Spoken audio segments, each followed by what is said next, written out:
So now I'd like to talk really briefly about service brokers. If you've used Cloud.gov as a developer and as an end user, you've probably gone into the marketplace by typing CF Marketplace. And what you see there is the list of services that you are allowed to provision on demand. So we offer things like Amazon RDS in the form of MySQL and Postgres, Elasticsearch and Redis. We also offer our external domain service.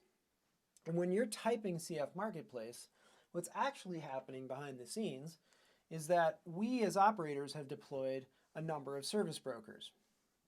And behind the scenes, Cloud Foundry is talking to those service brokers to basically find out what they're making available. So we have a service broker for Amazon RDS. We have a separate service broker for our external domain service. And so the service brokers essentially make available a catalog of things that you're allowed to provision on demand. When you go to create a service and you do a CF create service, again, Cloud.gov or Cloud Foundry is making a call to that service broker.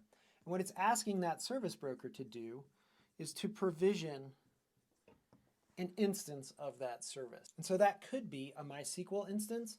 That could also be a Postgres instance or a Redis instance or an instance of our external domain broker. The important thing is that all of the technical complexity around provisioning that particular service is encapsulated inside of the service broker. When you want to use that database for your application, you'll do a CF bind service. Bind service is again making a call to the service broker, but what it's really asking for at that point is a set of credentials that your application can use.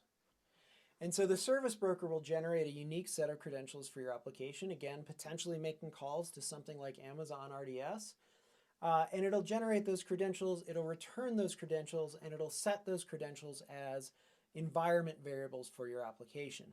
Now again, you don't, as a developer, need to know anything about the complexity of, okay, how do I actually create a user in MySQL?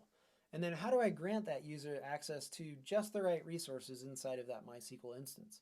All of that complexity is hidden inside of these service broker calls to actually generate those credentials. They're exposed in Cloud Foundry by these very, very simple commands, the CF Marketplace, CF Create Service, and CF Bind Service.